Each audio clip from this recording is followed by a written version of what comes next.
Hello everyone, Rajesh Dubey here, cattle business solutions. आज हम इस वीडियो में डिस्कस करेंगे कि पूल्ड एंटरप्रेन्योरशिप क्या होता है। ये उन लोगों के लिए है जो कि जॉब की तलाश में हैं। कैटल बिजनेस सॉल्यूशन हम काफ़ी लोगों का हमने जॉब फैसिलिटेट कराया है, इंटरव्यूज़ दिलवाए हुए हैं और हमारा लगातार प्रयास है कि वो लोग जो कि जेन्युइन हैं, जिनको जॉब की ज़रूरत है और जो ट्रेंड है, राइट, उनको अपॉर्चुनिटीज़ मिले, उनको इंटरव्यूज़ के चांसेस मिलें। लेकिन हमें ये भी एक्सेप्ट करना पड़ेगा कि जो समय आ रहा है वो थोड़ा मुश्किल आ रहा है, डिफ़िकल्टीज़ बढ़ रही हैं, खासकर उन जॉब्स के लिए, उन लोगों के लिए जो कि सेल्स में, रिटेल में, हॉस्पिटैलिटी इंडस्ट्रीज़ में, ट्रैवल में, माइक्रो फाइनेंस में, बैंकिंग में, रेस्टोरेंट्स बिजनेस में, ऑफिस जॉब्स में, इनमें जो स्टार्टिंग से लेकर के मिड लेवल की पोजीशंस हैं, उन लोगों के लिए जो भी जॉब कर रहे हैं या जिनको जॉब चाहिए थी, उनके लिए बहुत प्रॉब्लम्स बढ़ गई हैं कोरोना वायरस की वजह से। लेकिन कोरोना वायरस के अलावा भी बहुत सारे कारण हैं जिसकी वजह से जो जॉब्स के अपॉर्चुनिटीज़ हैं वो निरंतर कम होती जा रही हैं। तो पहले हम ये समझ लेंगे कि आने वाले भविष्य में किन कारणों से जो अपॉर्चुनिटीज़ हैं वो कम होंगी, राइट। और उसको एड्रेस करने के लिए, because somehow we need to have some means of livelihood, right. Everybody has to earn some money. हमें एक आजीविका का सोर्स चाहिए, so that we can take care of family, we can take care of our financial needs. और उसके लिए बहुत ज़रूरी है कि हमें क्लैरिटी हो कि भविष्य में क्या क्या अपॉर्चुनिटीज़ आएंगी और किन चीज़ों की तरफ हमें बहुत ज़्यादा एक्सपेक्टेशन से, बहुत ज़्यादा होप से नहीं देखना है। Okay, so the first thing is that job challenges. Very quickly, there are multiple reasons, बहुत अलग अलग रीजन्स हैं जिनकी वजह से जॉब की अपॉर्चुनिटीज़ कम हो रही हैं। पहला कारण ये कि जो कंपनीज़ हैं वो ऑटोमेशन पे ज़्यादा फोकस कर रही हैं, आर्टिफिशियल इंटेलिजेंस पे ज़्यादा फोकस कर रही हैं। इसके लिए वो job, call centre, sales, even office jobs, इस तरह के जो जॉब्स थे जो कि आज इंश्योरेंस बेचना हो तो there are advertisements, there are systems. कोई भी जिसको इंश्योरेंस ख़रीदना हो वो कंप्यूटर पे लॉगिन कर सकता है, वहाँ पर वो एंटर कर सकता है या प्रीमियम पे कर सकता है। उसके लिए किसी एग्जीक्यूटिव की ज़रूरत नहीं है। किसी को माइक्रो फाइनेंस लोन चाहिए, आजकल ऐप्स आ रहे हैं, कंप्यूटर्स हैं, वहाँ पर जाकर के आप वेबसाइट्स पर आप लॉगिन कीजिए, आप ऐप्स पर लॉगिन कीजिए, आप वहाँ पर जितना आपको लोन चाहिए आप उसके लिए अप्लाई कर दीजिए। आपको किसी ऑफिस से कोई हेल्प चाहिए, आप सीधे कॉल कीजिए, आप वहाँ पर उस ऑफिस के नंबर पे, या फिर आप अगेन लॉगिन कीजिए और आपको अपॉइंटमेंट लेना है, आपको कुछ क्वेरीज़ है, आपकी क्वेरीज़ रिजॉल्व हो जाएंगी। कहने का मतलब ये है कि जितना ऑटोमेशन बढ़ रहा है, जितना आर्टिफिशियल इंटेलिजेंस बढ़ रहा है, उसकी वजह से ये जो जॉब्स हैं उनको बहुत खतरा है। और ये आने वाले समय में ये जो जॉब्स हैं वो ज़्यादा तेज़ गति से इनका इनका इनका ये डिसअपेयर हो जाएंगी, ये जॉब्स नहीं बचेंगी। ओके, लेकिन इसके अलावा भी कुछ रीजंस हैं, राइट। सिर्फ ऑटोमेशन और आर्टिफिशियल इंटेलिजेंस तो सिर्फ एक कारण है। इसके अलावा कंपनीज़ की अपनी खुद की समस्याएं हैं, अपनी खुद की कुछ पॉलिसीज़ हैं, उनकी खुद की प्रायोरिटीज़ हैं, राइट।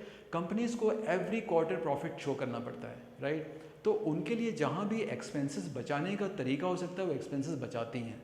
जितना हेडेक्स कम लेना हो उतना हेडेक्स कम लेने की कोशिश करती हैं।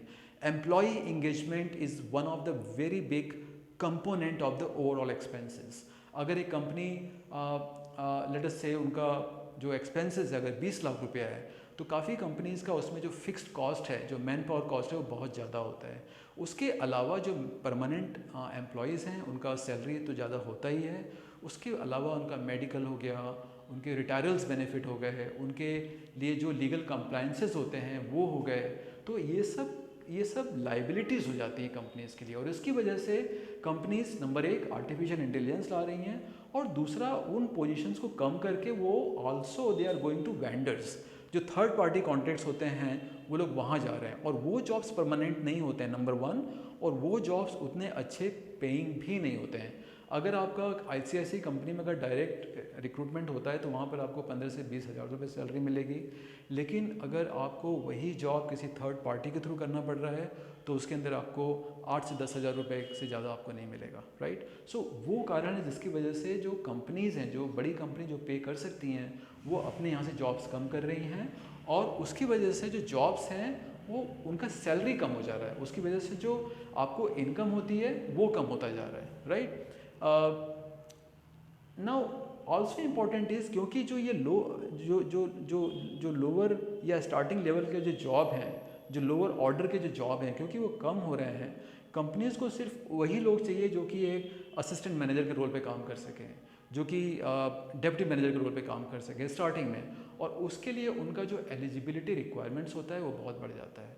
आपके पास एमबीए होना चाहिए, आपके पास अगर आप बीए बीकॉम है तो आपके पास नंबर बहुत ज़्यादा होने चाहिए, आपके पास कोई ट्रेनिंग होनी चाहिए, आपके पास एक्सपीरियंस होना चाहिए, उनकी रिक्वायरमेंट्स बहुत बढ़ जाती हैं। और इसीलिए आप कहीं भी इंटरव्यू देने जाओगे तो आप एक पोजीशन होगी, उसके लिए 100 लोग वहाँ पर ऑलरेडी इकट्ठा होंगे, और उसमें से होगा किसी का भी नहीं, बिकॉज जो रिक्वायरमेंट्स है कंपनी की वो बहुत बढ़ जाती है, right. This is one of the very important thing. अब उन रिक्वायरमेंट्स को लेने के लिए, राइट, लेट अस से किस कंपनी को एमबीए चाहिए, और वो एमबीए उसको टायर 1 या टायर 2 इंस्टीट्यूशन से चाहिए, सिम्बायोसिस से चाहिए, आईएम से चाहिए, तो आपको एक तो यहाँ जाना मुश्किल है, अगर आप चले भी गए तो आपको यहाँ की फ़ीस पे करना मुश्किल है, अगर आपने फ़ीस पे भी कर दिया वहाँ पर तो उसके अलावा जॉब मिलने के लिए भी कंपटीशन है। कहने का मतलब ये है कि जो एक्सपेंसेस हैं वो हम में से कई लोग वो expenses to get those education, वो एजुकेशन लेने के लिए, वो ट्रेनिंग लेने के लिए हम लोग अफोर्ड नहीं कर पाते हैं, okay. And then the more important problem is कि वर्क और सैलरी में जो डिफरेंस है वो बहुत बढ़ता जा रहा है। मैंने जैसा बोला आपको कि काफ़ी सारी कंपनीज अपने जॉब्स आउटसोर्स कर देती हैं, वो जो थर्ड पार्टी हैं they are not paying that much good salary. Even जो जो मेन कंपनीज हैं उनके भी जॉब्स की जो सैलरीज हैं वो स्टेगनेंट हो गई हैं। पिछले 3-4-5 साल से जो बेसिक या जो लोअर लेवल के जो जॉब्स हैं, जो स्टार्टिंग या जो ओपनिंग पोजीशंस हैं, उसमें जो सैलरी जो इंक्रीज़ होना चाहिए पर ईयर वो इंक्रीज़ नहीं हो रही है, बल्कि वो डिक्रीज़ हो रही हैं, right, they are decreasing. Therefore job से रिलेटेड चैलेंजेस बढ़ती जा रही हैं। जो नए लोग आ रहे हैं मार्केट में जिनको जॉब चाहिए, जो फ्रेश ग्रेजुएट्स हैं, उनके लिए तो बहुत प्रॉब्लम्स हैं। इसके अलावा जो ऑलरेडी जो लोग जॉब कर रहे हैं उनके लिए भी जॉब के चैलेंजेस, अपनी जॉब्स को मेंटेन करने का, प्रमोट होने का चैलेंजेस बढ़ता जा रहा है, राइट। काफ़ी सारी कंपनीज हैं जो मास ले ऑफ कर रही हैं, आईटी कंपनीज हो गई, फूड कंपनीज हो गई, फार्मा कंपनीज हो गई, एयरलाइंस हो गई, वो मास ले ऑफ कर रही हैं, राइट। तो समस्या सिर्फ नए लोगों को जॉब लेने की नहीं है, जो ऑलरेडी जॉब कर रहे हैं उनको अपना जॉब बचाने की भी बहुत बड़ी समस्या है। लेकिन हमें एंटरप्रेन्योरशिप जो हम बात कर रहे हैं, पूल्ड एंटरप्रेन्योरशिप, उसको किसी भी एंटरप्रेन्योरशिप को, किसी भी बिजनेस को स्टार्ट हम सिर्फ इसलिए नहीं करेंगे क्योंकि हमें डर है कि यार मुझे नौकरी नहीं मिलेगी तो चलो मैं बिज़नेस स्टार्ट कर लूँ। वो मोटो नहीं होना चाहिए।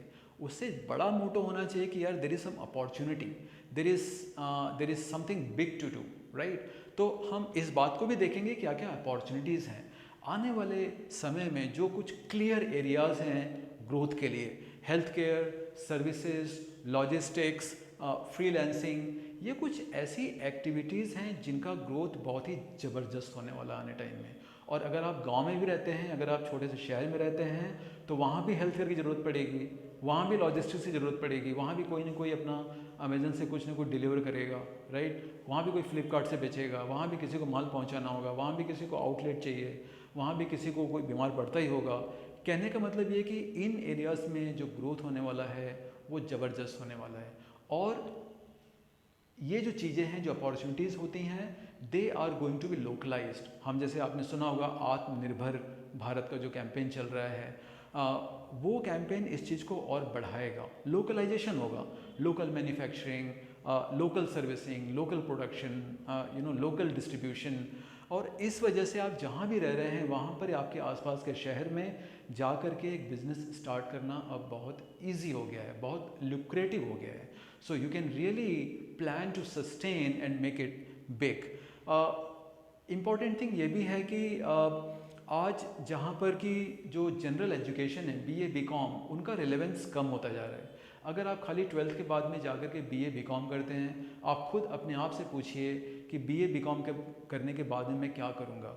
आपके जो सीनियर्स हैं कॉलेजेस में उनकी तरफ देखिए और ये पता करने की कोशिश कीजिए कि जिन लोगों ने 100 लोगों ने बीकॉम किया था तो उन 100 लोगों में से कौन क्या कर रहा है, और आपको पता पड़ेगा, आपको ये अपने आप मालूम पड़ जाएगा कि सिर्फ बीए बीकॉम बीएससी जो बहुत सिंपल डिग्रीज हो गई हैं इनसे आपको जॉब नहीं मिल पाएगा। लेकिन उसके बजाय there are some vocational training, there are some training programmes. आपको कुछ सर्विसिंग का काम है, आईटी सर्विसिंग का काम है, लैपटॉप बनाना है, mobile phone repairing, AC repairing work, formulations बनाने हैं, farm related vocational training, forest related vocational training, बहुत सारे वोकेशनल ट्रेनिंग हैं जो कि ज़्यादा रिवार्डिंग है। ओके, इनको आप जाके अगर आप सीखोगे तो आप 3 साल ग्रेजुएशन में वेस्ट करने से बेटर है कि आप ये वोकेशनल ट्रेनिंग लो, एक 2 3 जितना भी आप ले सकते हैं, जितनी आपकी इच्छा है, जितना आपका इंटरेस्ट है, और ग्रेजुएशन आप साइड में भी कर सकते हो। ओके, बट ये vocational training they become much more important. And then you are having a lot of government schemes, Mudra scheme है, जैसे माइक्रो फाइनेंस लोन्स मिलता है। गवर्नमेंट आज एंटरप्रेन्योरशिप को बढ़ाने में बहुत ही एक्टिव रोल प्ले कर रही है। ओके, इसके अलावा काफ़ी सारे इन्वेस्टर्स हैं, एंजल इन्वेस्टर्स हैं जो कि रेडी हैं आपका बिजनेस प्लान देखने के लिए और आपको फंड्स करने के लिए। तो फंड्स की कमी नहीं है, व्हाट मैटर्स इज़ कि आपका बिजनेस प्लान क्या है, आपका एक्सपीरियंस क्या है, आपका क्वालिफिकेशन क्या है और आपकी इच्छा शक्ति क्या है। इसीलिए मैं कह रहा हूँ वोकेशनल ट्रेनिंग पे फोकस कीजिए। आपको गवर्नमेंट स्कीम्स क्या हैं उसके बारे में जानकारी लीजिए, फंड्स अवेलेबिलिटी कहाँ से हो सकती है उसके बारे में जानकारी लीजिए, और बहुत अर्ली एज से एक्सपीरियंस लेना स्टार्ट कीजिए प्लीज़। हमारा जो पहले का जो सिस्टम था जिसके अंदर हमने बीए कर लिया, बीकॉम कर लिया, बीएससी कर लिया, उसके बाद नौकरी लग गई, वो अब पास्ट की बात है। अगर आप जो भी उस सिस्टम से जाएगा उसको स्ट्रगल करना पड़ेगा। ओके, ऑफकोर्स उसके अंदर 100 में से 4 5 10 लोगों का नौकरी लग जाएगा, लेकिन बाकी के जो 90 लोग 80 लोग बचेंगे उनका क्या होगा। अब हम आते हैं कि इन चैलेंजेस पे और ख़ासकर अपॉर्चुनिटीज़ जो आ रही हैं, localisation, emerging areas of growth, funds availability, government की जो स्कीम्स हैं, इसको हम कैसे यूज़ करें ना। आपके पास 2 ऑप्शन है। एक तो ये कि आप खुद अपना डिसीजन ले, खुद का बिजनेस स्टार्ट करें, जिसको हम बोलते हैं वन पर्सन एंटरप्रेन्योरशिप। 1% मतलब आपका खुद का बिजनेस रहेगा।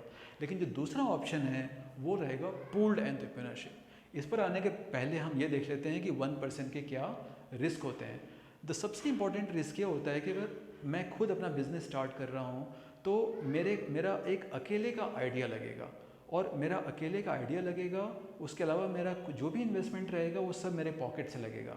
मतलब इन्वेस्टमेंट इज़ लार्ज। अगर 2 लाख रुपया इन्वेस्ट करना है तो पूरा 2 लाख रुपया मुझे ही इन्वेस्ट करना पड़ेगा, मेरा ही आइडिया लग रहा है। ऑफकोर्स प्रॉफिट भी मेरा होगा, लेकिन हम बात ये कर रहे हैं कि रिस्क बहुत ज़्यादा होता है।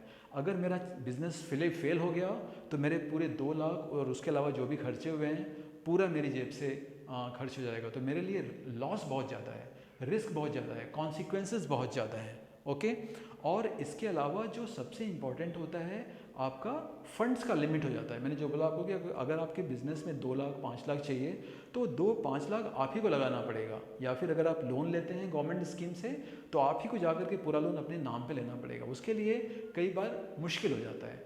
और उतना ही इम्पोर्टेंट है एग्जीक्यूशन। किसी भी बिजनेस में बहुत सारे कंपोनेंट्स होते हैं यू नो, एडमिनिस्ट्रेशन है, फाइनेंस है, कुछ सप्लाई चेन है, डिस्ट्रीब्यूशन है, सेल्स करना है, आफ्टर सेल्स करना है। ये सब काम अगर एक 1% बिजनेस हुआ तो उसी एक बंदे को या तो खुद करना पड़ेगा या फिर उसको अपनी टीम रखनी पड़ेगी, राइट, उनको सैलरी देना पड़ेगा। और उसकी वजह से जो उस पर जो लाइबिलिटीज़ आती हैं, अगर वो खुद कर रहा है तो उसकी वजह से उसको मल्टीटास्किंग करनी पड़ेगी, और उसके लिए चैलेंजेस बहुत बढ़ जाएंगे। और उसके अगर उसको कुछ एम्प्लॉयज़ रखने पड़ रहे हैं तो उन एम्प्लॉयज़ की मॉनिटरिंग करनी पड़ेगी, राइट, वो भी काम बढ़ जाएगा। तो मल्टीटास्किंग बहुत बढ़ जाती है और उसकी वजह से एफिशिएंसी नहीं हो पाती है। जितना काम होना चाहिए, जितनी जल्दी से काम हो सकता था, काम उतनी जल्दी से नहीं होगा, और इसलिए आपकी बिजनेस की एफिशिएंसी कम हो सकती है।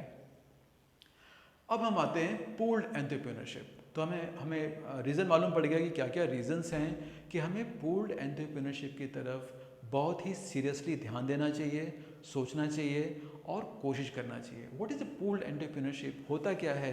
पूल्ड एंटरप्रेन्योरशिप इज़ समथिंग जहाँ पर एक से ज़्यादा लोग आपस में आकर के डिस्कस करें और एक डिसीज़न लें और बिज़नेस स्टार्ट करें। कितने लोग हो सकते हैं? एक से ज़्यादा, लेकिन आइडियली अगर 4 से 6 लोग हैं या 6 से बहुत ज़्यादा भी ना हो, इसीलिए 4 से 6-7 लोग हैं, अगर ये आपस में मिल कर के एक बिज़नेस स्टार्ट कर सकते हैं तो वी कॉल ऐसा पूल्ड एंटरप्रेन्योरशिप।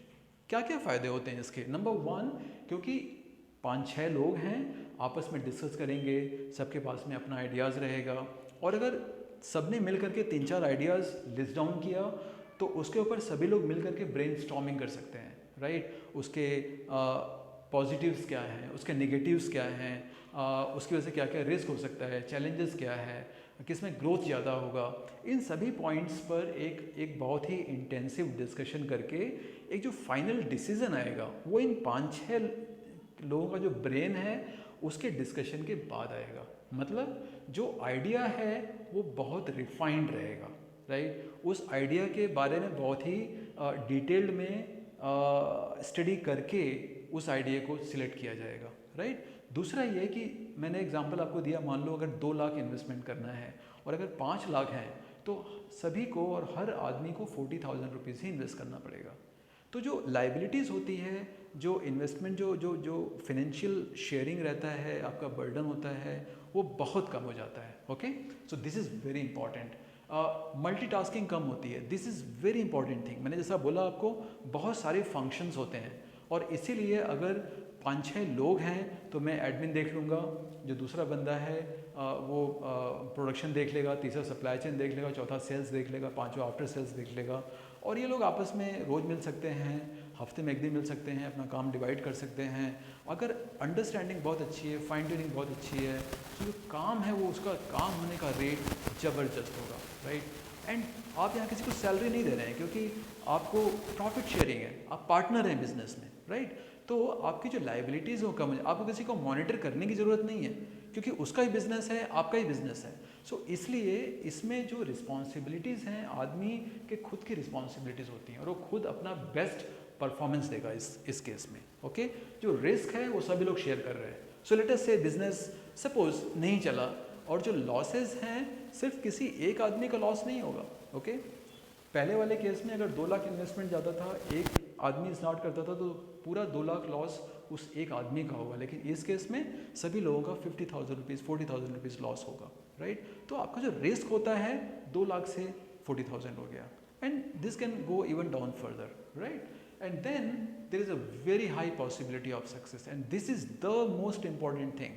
आपका रिस्क कम हुआ, आपका इन्वेस्टमेंट कम होगा, आपके रिस्क कम, आपके जो मल्टीटास्किंग है वो एफिशिएंसी बढ़ जाएगी। इन सभी का जो टोटल इफ़ेक्ट है, दैट इज़ आपकी जो सक्सेस होने की पॉसिबिलिटीज़ हैं वो बहुत बढ़ जाएंगी, right? So therefore pooled entrepreneurship is a very strong concept, new concept. आप जहाँ भी रह रहे हैं, छोटे शहर में, आप गांव में रह रहे हैं, आप अपने लाइक माइंडेड लोगों को ढूंढिए जो कि हार्ड वर्किंग हैं, जो कि सीरियस हैं, उनके साथ में बैठ करके डिस्कशन कीजिए and then think about this pooled entrepreneurship. उसके अलावा of course we are there and if you want any, आपको कुछ एडवाइस चाहिए, आपको कुछ डिस्कस करना है तो उसके लिए कोई चार्ज नहीं है, आप सिर्फ हमें लिखिए, आप हमसे कांटेक्ट कीजिए and we will see what best we can do for you. Okay, इसके बाद में जो हमारा नेक्स्ट पार्ट रहेगा उसके अंदर एक बहुत ही हम इम्पॉर्टेंट चीज़ को देखेंगे कि पार्टनरशिप फॉर्म को कैसे बनाया जाए। रिमेंबर, अगर 5 लोग काम कर रहे हैं तो बहुत इंपॉर्टेंट होता है कि सभी 5 लोगों में अंडरस्टैंडिंग ज़बरदस्त हो, अदरवाइज़ कॉन्फ्लिक्ट्स होगा, मनमुटाव होंगे, झगड़े होंगे, बिल्कुल मज़ा नहीं आएगा।